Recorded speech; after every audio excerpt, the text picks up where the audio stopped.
নমস্কার বন্ধুরা, আশা করি তোমরা সবাই খুব ভালো আছো। আমিও ভালো আছি। তো আমি তোমাদেরকে আজকে একটি ইউনিক রেসিপি করে দেখাবো, চিকেন কিমা কারি। তো তার জন্য আমি এখানে 4টে পেঁয়াজ ছাড়িয়ে নিয়েছি। তো 4টে পেঁয়াজের মধ্যে 2টো পেঁয়াজকে আমি 4 টুকরো করেছি আর 2টো পেঁয়াজকে আমি ডুমো করে কেটে নিয়েছি। এখানে আমি ধনেপাতাগুলোকেও সুন্দর করে কুচি করে নেব। একটি টমেটো নিয়ে নিয়েছি।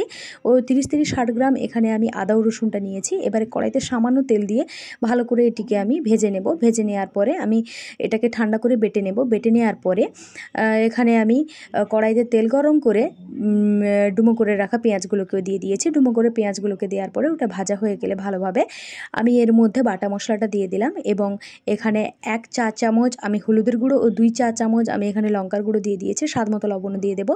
ভালো করে কষিয়ে, এখানে আমি কোনো রকম জল ব্যবহার করব না, তাই ভালো রকম কষিয়ে এখানে আমি চিকেনটাকে দিয়ে দেবো। কিমা করা চিকেনটা দিয়ে একটু অল্প আঁচে কিছুক্ষণ আমি নাড়াচাড়া করব। নাড়াচাড়া করলে এখানে সুন্দর মাংসের থেকে একটা তেল ছাড়বে। তেল ছাড়লে ধনেপাতাগুলোকে ভালোভাবে ছড়িয়ে দেব। ধনেপাতাগুলোকে ছড়িয়ে আর একটু সামান্য সময় নেড়ে চেড়ে নিয়ে নামিয়ে নেব। তো আমাদের এখানে তৈরি হয়ে যাবে খুব সুন্দরভাবে চিকেন কিমা কারি। এটা রুটি কিংবা ভাতের সঙ্গে খুব জমে যাবে, খুব সুন্দর লাগবে। এটা ট্রাই